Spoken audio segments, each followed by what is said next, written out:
திமுகவோட முக்கிய குற்றச்சாட்டு என்னன்னா, ஒரு சிஎம்கான பேச்சு கிடையாது. அவர் நடிகர் ஷூட்டிங்ல பேசுற மாதிரியே வந்து பேசுறாரு. அவர் வந்து ஒரு முதலமைச்சருக்குரிய மாண்பே இல்ல அப்படின்லாம் குற்றம் சாட்டுறாங்க. இப்படி இப்படி அது என்ன அர்த்தம்? அந்த ஏன்னா எனக்கு இல்ல இப்படி செஞ்சதுதான் சிக்கலே ஆரம்பிச்சது. சிக்கல்ல இவங்களுக்குள்ள பெரிய பிரச்சனை வந்தது. இப்படி இப்படி பாக்குற அது என்னது அது? ஆமா, அது அப்பாவை தேடுறாரா? எங்கேயாவது தென்படுகிறாரா அப்படின்னு பாக்குறாரு.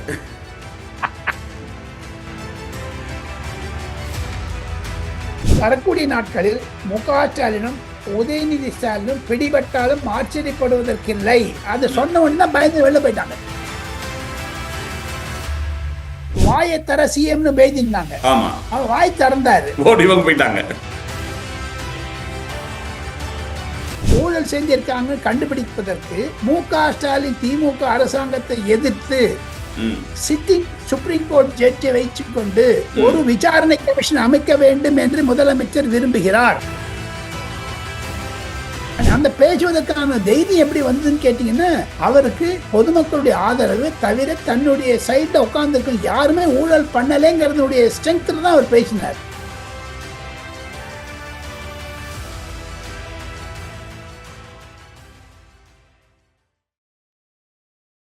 வணக்கம், இது செய்தி மலரின் நேர்காணல் நிகழ்ச்சி. இன்றைய நிகழ்ச்சியில் கலந்து கொண்டு தன்னுடைய கருத்துக்களை தெரிவிப்பதற்காக இந்தியாவின் மூத்த பத்திரிகையாளர் டெல்லி ராஜகோபால் அவர்கள் நம்முடன் காணொலியில் இணைகிறார். வணக்கம் சார். வணக்கம், நமஸ்காரம். நல்லா இருக்கீங்களா? எப்படி நல்லா இருக்கு, நல்லா இருக்கு சார். சார், நம்ம எல்லாம் ஆரம்பிக்கிறதுக்கு முன்னாடி எனக்கு ஒரு சந்தேகம். சொல்லுங்க சார். நீங்க அந்த சந்தேகத்தை இப்படின்னா என்னதுங்க? இப்படின்னா ஸ்டாலின் இப்படி இப்படி இப்படி அது என்ன அர்த்தம்? அந்த ஏன்னா எனக்கு இல்ல இப்படி செஞ்சதுதான் சிக்கலே ஆரம்பிச்சது. சிக்கல்ல இவங்களுக்குள்ள பெரிய பிரச்சனை வந்தது. இப்படி இப்படி பாக்குற அது என்னது அது? ஆமா, அது அப்பாவை தேடுறாரா? எங்கேயாவது தென்படுகிறாரா அப்படின்னு பாக்குறாரு. அதை அதை வட இந்திய ஹிந்தி, குஜராத்தி, மராட்டி போன்ற தொலைக்காட்சியுடைய நிருபர்கள் என்னை கேட்டார்கள் பலர். அப்படியா? அந்த வீடியோ வந்து 10 கோடி போயிருக்குதுங்க டோட்டல். 10 crores. அது பல வலைதளங்களில் ட்விட்டர், ஃபேஸ்புக், இன்ஸ்டாகிராம் எல்லாத்தையுமே பாத்தீங்கன்னா டோட்டல் அமௌண்ட் வந்து 10 crores மொத்தம். அந்த ஒரு செய்கை ஒன்றி இந்த வட இந்திக்காரங்களாம் கேட்டோம்னா எக்ஸ்பிளைன் பண்ண தெரியல எனக்கு. இப்படி அறக்குறாங்க மாதிரி இல்ல இல்ல நான் சொன்னேன். ஸ்டாலின் வந்து காங்கிரஸ் கதம் கதம் ஓகியா இசிலியே திக்காயா அப்படின்னு நான் சொன்னேன் ஹிந்தியில. அவனுக்கு புரியல. You are telling me different thing. இதனுடைய அர்த்தம் என்ன? அது புஷ்பாங்கிற படத்துல வருதாமே, அப்படியா? அது அது ஒண்ணு முடிஞ்சது அப்படின்னா, அதாவது கதம் கதம் பினிஷ்ட். ஆனா ஒண்ணு அவங்க சொன்னாங்களே, அவங்களுக்கு இன்னும் குழப்பி விட்டேன் நான் போட்டு. நீ வந்து சீஃப் மினிஸ்டர் சொல்ற எதிர்கட்சிகளுக்கு ஒரு ஒரு ஒரு வாக்களிப்பு தந்த மக்களுக்கு ஒரு பதில் சொல்லக்கூடிய அளவிற்கு சட்டமன்றம் நேரடி ஒளிபரப்பு செய்தாலும் உதயநிதி ஸ்டாலினை பேச விட்டிருக்கிறார் ஜனநாயக ரீதியில் சபாநாயகர். அதை தவிர 3 முறை மறுத்த பிறகு கொடுத்ததனுடைய தாற்பயம் என்ன என்று கேட்டால், வழக்கமாக சட்டசபையிலிருந்து வெளிநடப்பு செய்கிறேன் என்றால் 8 கோடி மக்களால் தேர்ந்தெடுக்கப்பட்ட 234 பேர் அமர்ந்திருக்கக்கூடிய அவைக்கு அவமரியாதை. நீங்க வாக் அவுட் ஆகுனா வாக் அவுட் பண்ணக்கூடாது. வாக் அவுட் வந்து அந்த வெஸ்ட் மினிஸ்டர் லண்டன்ல பார்த்த போது அவங்க என்ன சொல்றாங்க, இதெல்லாம் முக்கியமா பிரச்சனை, வருஷத்துக்கு ஒரு தரம் பண்ணலாம். இல்ல, அதற்கான முக்கியமான காரணம் ஏதாவது இருக்கணும்ல ஒரு வெளிநடப்பு செய்ததற்கு. இவங்க சொன்ன காரணங்கள் அவ்வளவு பெரிய முக்கியமா தென்பட்டதா? ஆத்திரம் அந்த ஃபேமிலி ஃபண்ட் ஒண்ணே ஆடிச்சு வந்துடுச்சு அவருக்கு. பார்ட்டி ஃபண்ட் ஒண்ணே வந்துடுச்சு. ஆனா அதற்கு விளக்கமாக தங்களுக்கு அந்த செய்தி மலர் நேயர்களுக்கு கார்த்திக் மூலமாக ஒரு விஷயத்தை சொல்ல இருக்கிறேன், ரகசிய விஷயத்தை. என்போர்ஸ்மெண்ட் டைரக்டரேட்டுடைய ஒரு அறிக்கையில் 147வது பக்கத்தில் எம்.கே. ஸ்டாலின் பேர்ல எழுதியிருக்காங்க. அந்த ஒரு என்போர்ஸ்மெண்ட் டைரக்டரேட் டாஸ்மார்க்கினுடைய ஊழல் பத்திரிகை பேரில் அந்த எஃப்ஐஆர் மேல. ஆக மொத்தம் வரக்கூடிய நாட்களில் முக ஸ்டாலினும் உதயநிதி ஸ்டாலினும் பிடிபட்டாலும் ஆச்சரியப்படுவதற்கில்லை. அது சொன்ன உடனே பயந்து வெளில போயிட்டாங்க. அதை தவிர கார்த்திக், உங்களுக்கு நான் ஒண்ணு காமிக்கிறேன். அது என்னங்க சொல்லுங்க. அது எதை குறிக்கிறது என்று கேட்டால் கார்த்திக், இவருக்கெல்லாம் ஒரு வயத்துல செக் பண்ணி விட்டாரு. அவங்க வெளிநடப்பு செய்ததனுடைய காரணம் என்ன என்று கேட்டால், வாயை தர சிஎம்னு பேசியிருந்தாங்க. அவர் வாய் திறந்தாரு, ஓடி இவங்க போயிட்டாங்க. இழந்து போயிட்டாங்க. அது எதனால இழந்து போனாங்க அதை விட்டுருங்க. இந்த வாட்டி வாயை திறந்துட்டாரு. வார்த்தைன்னு சொன்னா வாயை திறந்துட்டாங்க. ஆனா அவர் வந்து இளம் எம்எல்ஏக்களுக்கு, தமிழக வெற்றி கழக எம்எல்ஏக்களுக்கு அவர் பொறுமையாக இருக்க சொன்னார். ம், அடுத்த வாட்டில இருந்து கையை திறந்துருவாங்க. அப்ப என்ன பண்ணுவீங்க? ம். அது வன்முறையில் கொண்டு முடியும். இல்ல நீங்க போன தடவை சொல்லியிருந்தீங்க, போன தடவை பேசும்போது கூட இந்த சட்டசபையில ஏதாவது ஒரு கலவரம் நடக்கிறதுக்கான வாய்ப்புகள் இருக்குன்னு சொன்னீங்க. ஆனா நான் நீங்க சொல்றேன். சொன்ன மாதிரி தாவேகா எம்எல்ஏக்கள் யாரும் உணர்ச்சி வசப்படாம சத்தம் போடாம இருக்கிற மாதிரி தான் இருந்தாங்க அவங்க. அது காரணம் என்ன என்று கேட்டால் சிஎம் ஒரு ஒரு மரியாதை. வாய்மூன் முதல் செஷன்ல ஒண்ணு வாண்டான்னு விட்டாரு. ம், ம், அப்புறம் நான் உங்களுக்கு சொன்ன மாதிரி ஏன் உதயநிதியும் திமுக காரெல்லாம் வெளில போனாங்கிறதுக்கு ஒரு அடையாளத்தை சொல்றேன். ம், நான் ஒரு விஷயத்தை காமிக்கிறேன். அதனாலதான் வெளில போனாங்க. ம், ம். என்ன சார் இது? Blood pressure machine. ஓ. அவனுக்கு 100, 150, 200 பிளட் பிரஷர் வந்துருச்சு. அங்க அங்க ஒரு மருத்துவமனை இருக்குது. அங்க போய் எல்லா எம்எல்ஏ காய்ச்சானே எல்லாம் ஐசியூல போட வேண்டிய நிலைமைக்கு பயந்துட்டாங்க. ம், ம், ம். இது ஒரு பெரிய திருப்பமாகத்தான் நான் பார்க்கிறேன். நேரடி ஒலிபரப்பு மூலமாக தமிழக வெற்றி கழகத்திற்கு வாக்களித்தவர்களை தவிர ம், திராவிட முன்னேற்ற கழகத்திற்கு வாக்களித்த மக்கள் கூட, பொதுமக்கள் கூட ம், எள்ளி நகையாடினார்கள். சபாநாயகர் அனுமதி கொடுத்தும் நீங்கள்லாம் ஏன் வாக்கு வெளில போறீங்க? ம், அவர் ஃபேமிலி ஃபண்டு, பார்ட்டி ஃபண்டுன்னு சொன்னா தப்பு என்ன? ம். நீ வாங்கினது கிடையாதா? எங்க பெருமாள் கோவிலுக்கு போறோம், சைவ கோவிலுக்கு போறோம், அந்த கல்பரார்த்தி பண்ணப்ப அந்த தட்டில் தட்சணை போடுறாங்க. அது ஃபேமிலி ஃபண்டு, டெம்பிள் ஃபண்டு. ம், ம். உங்க வீட்டுல குழந்தை கல்யாணமோ இல்ல என் வீட்டுல என் பையன் கல்யாணமோ அந்த தட்சணை கொடுக்குறீங்க. அது ஒரு திருமண ஃபண்டு. ம். நீ டாஸ்மாக்ல ஃபண்ட் அடிச்சு ஃபேமிலி ஃபண்ட் பண்ணியான பொதுமக்களுக்கு வெளிச்சம் போட்டு காமிக்க வேண்டியது முதலமைச்சர் பொறுப்பா இல்லையா? ஒவ்வொரு நல்லா டிபார்ட்மெண்ட்லயும் அந்த பார்ட்டி ஃபண்ட்ன்றது இருந்திருக்கு இல்லையா? இப்ப அதனால உங்களுக்கு கோவம் வருதா? அதற்காகத்தான் கோபம் வருகிறது. அதை தவிர அவங்க என்ன எதிர்பார்க்கிறாங்கன்னு நான் ஒரு டிஎம்கே எம்எல்ஏ கிட்ட பேசும்பொழுதும் திமுக எம்பி கிட்ட பேசும்போதும் ஒரு ரகசியத்தை அந்த பூனைக்குட்டி அவுத்து விட்டாருங்க. ஆ. என்கிட்ட ஒருத்தர் அந்த பூனைக்குட்டி இவரு நம்ம சீஃப் மினிஸ்டர் தான் ஒரு குட்டி கதை சொல்லணும். நானும் ஒரு குட்டி கதை சொல்றேன் உங்களுக்கு, வேடிக்கையா இருக்கும் உங்களுக்கு. சொல்லுங்க. அந்த ஒரு மூத்த திமுக எம்பி என்கிட்ட என்ன சொன்னாருன்னு கேட்டீங்கன்னா, ம், ராஜகோபால் இது என்னது இந்த மாதிரி ஒரு கதை சொல்லி ஆரம்பிச்சிட்டாரு.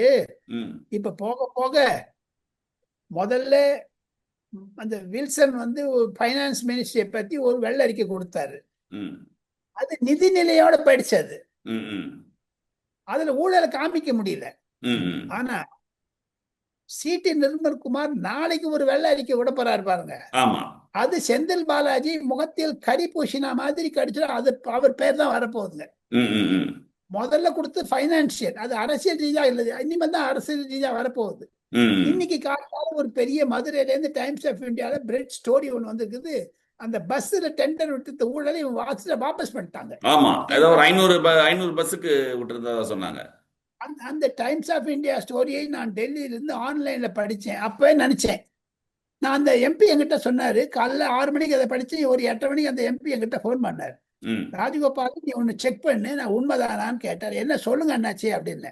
ம், தமிழக சட்டமன்றத்திலிருந்து பல வெள்ளை அறிக்கைகளை கொடுத்த பிறகு ம், தமிழக முதலமைச்சர் மத்திய சட்ட அமைச்சருக்கும் சீஃப் ஜஸ்டிஸ் ஆஃப் இந்தியாவிற்கும் ம், ஒரு கடிதம் எழுதியிருக்கிறாராம். ம், ம், அந்த கடிதத்தினுடைய பேக்ரவுண்டு செய்தி என்ன என்று கேட்டால் கார்த்திக், ம். 5 வெள்ளை அறிக்கை மொத்தமா வரப்போகுதுங்க. ஓஹோ, ஒவ்வொரு டிபார்ட்மெண்ட்டுக்கும் தனித்தனியா? 2 வந்துடுச்சுங்க. ஆமா. மீதி 3 வரப்போகுதுங்க. ம், இந்த 5ஐயும் பேஸ் பண்ணிட்டு ம். கவர்மெண்ட்டுடைய ஃபண்ட்ஸ் எல்லாம் ஃபில்பிரேஜ் ஆயிருக்குது, வீணா போயிருக்கிறது, ஊழல் செஞ்சிருக்காங்க கண்டுபிடிப்பதற்கு மு.க. ஸ்டாலின் திமுக அரசாங்கத்தை எதிர்த்து ம், சிட்டிங் சுப்ரீம் கோர்ட் ஜட்ஜை வைத்துக் கொண்டு ம். ஒரு விசாரணை கமிஷன் அமைக்க வேண்டும் என்று முதலமைச்சர் விரும்புகிறார். ஓஹோ. ம், ம், அதற்காகத்தான் அந்த கடிதம் எழுதப்பட இருக்கிறது. ம், அதுக்காக தான் கிரவுண்ட் ப்ரிப்பேர் பண்றாங்க. இப்ப அந்த 5 வெள்ளை அறிக்கை வந்துடுச்சுன்னா ம், ம், உங்களுடைய வண்டவாளம் தண்டவாளத்தோட அதை பார்த்து பயந்து தான் நேற்று வெளிநடப்பு செஞ்சாங்க. ம். பல முன்னாள் அமைச்சர்கள் மீது நடவடிக்கை இருக்கும் அப்படின்ற மாதிரி சொல்றாங்க. கார்த்திக், ஏற்கனவே மு.க. ஸ்டாலின் முதலமைச்சராக இருந்த பொழுதே ம், 13 எம்பிக்கள் மீதும் 8 அமைச்சர்கள் மீதும் என்போர்ஸ்மெண்ட் டைரக்டரேட் இருந்தது. ம், ம், ரெய்டு பண்ணாங்க. துரைமுருகன் வீட்டுல போய் ரெய்டு பண்ணாங்க. செந்தில் பாலாஜி வீட்டை ரெய்டு பண்ணாங்க. KN நேரு வீட்டை ரெய்டு பண்ணாங்க. ஒரு assistant commissioner of income tax அடிச்சாங்க. திவாரி என்பவர் ஜெயில இருந்தாரு, அவர் சிறையில் அடைச்சாங்க. ம், ம். தங்களை பாதுகாப்பதற்காக என்போர்ஸ்மெண்ட் டைரக்டரேட் வந்து ஒரு டைரக்டர் ஜெனரல் ஆஃப் போலீஸுக்கு ஒரு கடிதம் எழுதினார்கள். இந்த மேல KN நேரு மேலேயும் செந்தில் பாலாஜி மேலேயும் FIR போடுங்கன்னுட்டு. அதையெல்லாம் பத்திரிகையில் வந்தது. அது பண்ண முடியாத தடுத்து இருந்தாரு ஸ்டாலின். இப்போ அந்த FIR கொடுக்கணும்னுட்டு கவர்னருக்கு சாங்ஷன் ஃபார் ப்ராசிக்யூஷன் எழுதித்தாங்க தமிழ் வெற்றி கழக அரசாங்கம். இப்ப கவர்னர் கையில இருக்குது. அந்த கவர்னர் வந்த உடனேயும் கார்த்திக் இந்த இன்னும் 2 நாள் அந்த அக்ரிமெண்ட், அதாவது அந்த அப்ரூவல் வந்துருங்க. குறைந்தது 8 மந்திரிகள் MUக ஸ்டாலின் பணிபுரிந்தவர்கள் கண்டிப்பாக அவங்க எல்லாமே அதிமுக இருந்து வந்தவங்க தான், KN நேருவை தவிர. அப்போ முதல்ல விக்கெட் விழ போகுதுங்க செந்தில் பாலாஜி. அது இந்த ஜூன் மாசத்திலே வந்துருங்க. அவர் மேல 2 டிபார்ட்மெண்ட்ல வேற 2 துறையில வேற இருக்கு இல்லையா? அவர் மேல ஒரு 4 கேஸ் இருக்குங்க. 4 கேஸ் இருக்கு. இல்ல அவர் 2 துறை மேலயும் அவர்ட்ட கேஸ் இருக்கு. மின்சார வாரியம் மற்றும் மது இதுல டாஸ்மாக்ல. டாஸ்மாக் அந்த டாஸ்மாக்ல முதலமைச்சருக்கு கொடுத்தக்கூடிய ஃபண்டினுடைய கேஸ் டீடைல்ஸ் அந்த என்போர்ஸ்மெண்ட் டைரக்டர் ரிப்போர்ட்ல இருக்குதுங்க. ஆனா இப்ப வந்து டாஸ்மாக் தான் அவர் அரெஸ்ட் பண்ண போறாங்க. ஜெயில இருந்ததோட தொடர்ச்சி. இப்போ 8 மந்திரிகளை 8 மாசத்துக்குள்ள அரெஸ்ட் பண்ணாங்கன்னா நவம்பர் டிசம்பர்ல தமிழகத்தில் நகராட்சி தேர்தல் வர இருக்கிறது. அதற்குள்ள திமுகவுள்ள நிலைமை பிள்ளையார் கோவில் வாசல்ல சூரத்தேங்காய் உடைச்சு சுக்குநூறா போகுது பாருங்க. அந்த மாதிரி நிலைமையில போய் விட்டுருங்க திமுக. இங்க டெல்லியில இருக்கக்கூடிய பொலிட்டிக்கல் அனலிஸ்ட் எல்லாம் அவங்க ஒரு எதிர்பார்க்கிறாங்க, தமிழகத்தில் ஒரு மாபெரும் திருப்பம் வரப்போகுது எதிர்பார்க்கிறாங்க கார்த்திக். இவருடைய பேச்சு அப்போ உதயநிதியோட ரியாக்ஷன் எல்லாம் பாத்தீங்களா? இது பார்த்தேன். அவர் கொஞ்சம் சைலண்டா இருந்தாரு. அந்த அந்த பூனைக்குட்டி மாதிரி உட்கார்ந்தாருங்க. ஆனா வந்து சிங்க மாதிரி அட்டாக் பண்ணாரு, அவர் பூனைக்குட்டி மாதிரி உட்கார்ந்து வெளில போயிட்டாரு. ஆனா அந்த கூட்டத்தொடர் ஆரம்பிக்கிறதுக்கு போதுதானே அந்த பதாகை எல்லாம் வச்சுட்டு வந்தாங்க இல்லையா? வாய் திறந்து பேசுங்க CM சார் அப்படின்னு பெருசா பதாகை எல்லாம் கையில கொண்டு வந்தாங்க எல்லாரும். இது வெளிநடப்புங்க சார்ந்து வெளிநடப்பு போயிட்டாரு அவரு. ஆனா இதுல வந்து ஒரு என்னுடைய அரசியல் படிப்பினை என்ன என்று கேட்டால், இந்த வெளிநடப்பு செய்ததற்கு முன்னதாகவும் பின்னதாகவும் சட்டசபை முடிந்த பிறகும் முடிவதற்கு சற்று நேரத்திற்கு முன்னதாகவும் நான் 4 காட்சிகளை பார்த்ததிலிருந்து வரக்கூடிய தமிழக அரசியலை வர்ணிக்க முடியும் என்னால். அது தவறாக இருக்கலாம், யூகமாக இருக்கலாம், ஸ்பெகுலேஷனாக இருக்கலாம். ஆனால் நடக்கக்கூடியது என்னுடைய மனதினுடைய ஒரு அரசியல் ஓட்டம் என்பதை நான் செய்தி மலர் நேயர்களுக்கு கார்த்திக் மூலமாக சொல்ல ஆசைப்படுகிறேன். ஒண்ணு, எடப்பாடி பழனிசாமி சிரிச்சாருங்க. அதுல இருந்து எனக்கு ஒரு சந்தேகம் வந்திருக்கு கார்த்திக். அடுத்த சட்டமன்ற தேர்தல் நம்ம சட்டமன்றம் ஜூலை 15ஆம் தேதிக்கு பிறகு செகண்ட் வீக்ல நடக்க போகுதுங்க. பட்ஜெட் தாக்கல் பண்ண போறாங்க சார்.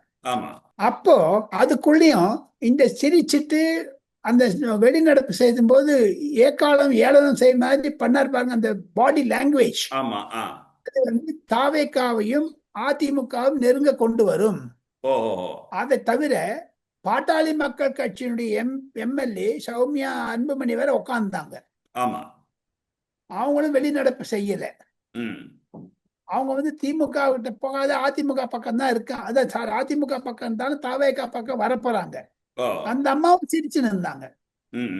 இது தவிர பிரேமலதாவுடைய 2 MLAக்கள் அங்க உட்கார்ந்தாங்க. பிரேமலதா இல்லையே தவிர இப்போ இந்த மாசம் 27ஆம் தேதி மறுமலர்ச்சி திராவிட முன்னேற்ற கழகத்தினுடைய MLAக்கள் 4 பேர் இங்க சேர்ந்திருப்பாங்க. 2 பேர் பதவியை ராஜினாமா பண்ணிட்டு வர போறாங்க இல்லையா? 27ஆம் தேதி. இப்ப பாட்டாளி மக்கள் கட்சியில் ஒரு குறைஞ்சு வந்தாச்சு உள்ள தாவேகா உள்ள. இப்ப அதிமுக வெளியில இருந்து சப்போர்ட் பண்ணும். அது அதிமுகவிற்கு நல்லது, தாவேகாவிற்கும் நல்லது.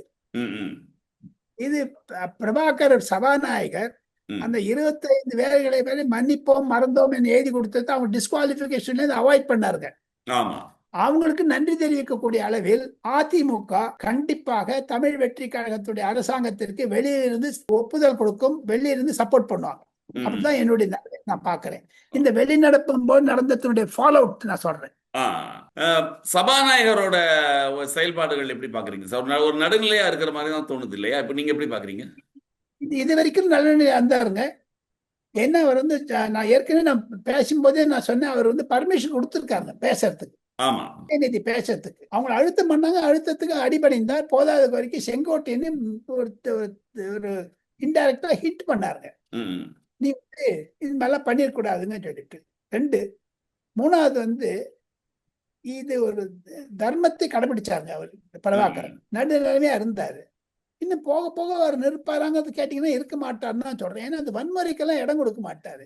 இவருக்கு முன்னாடி இந்த தண்டபால் சீட்லயே உட்காந்தாங்க. இதே துரைமுருகனும் இதே ஸ்டாலின் ஞாபகம் இருக்குல்ல, ஏடிஎம்கே எடப்பாடி பழனிசாமி பீரியட்ல. வன்முறை என்பது தமிழக அரசாங்கத்திற்கோ தமிழக சட்டசபைக்கும் புதியதல்ல.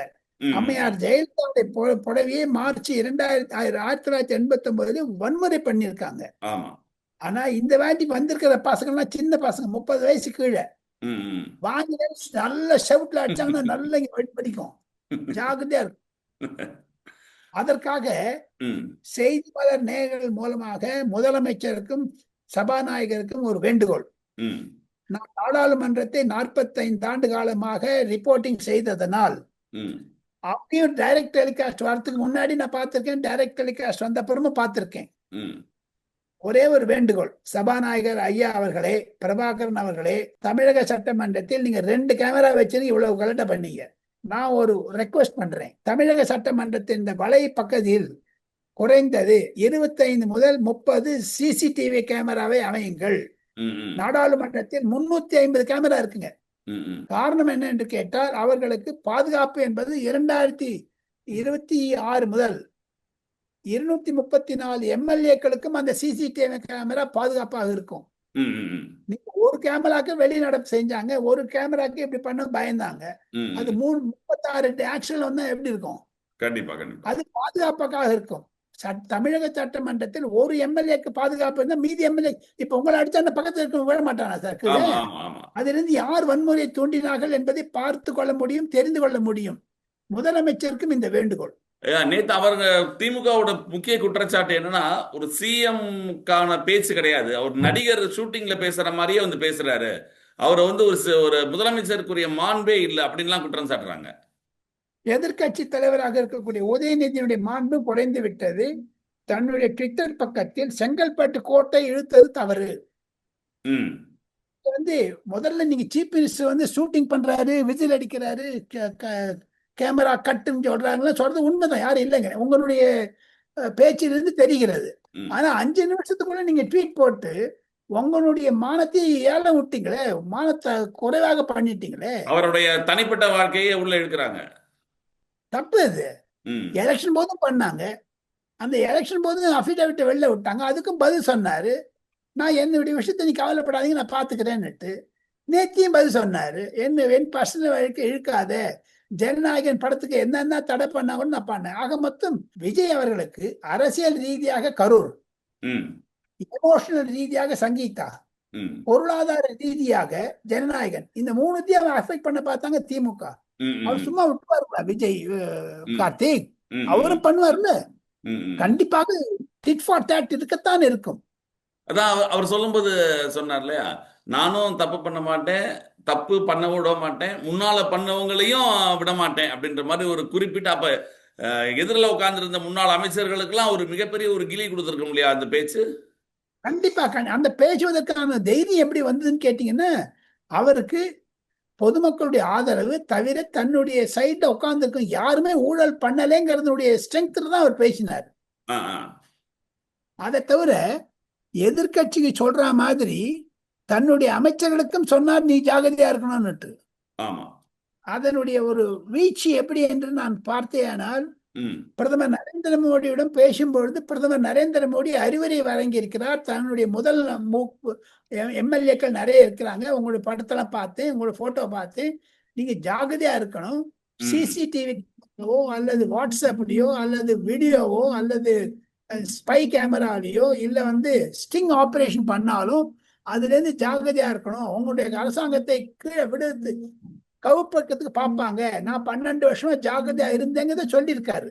அதனால்தான் முதலமைச்சர் தன்னுடைய அமைச்சர்களுக்கும் அறிவுரை வழங்கி இருக்கிறார்.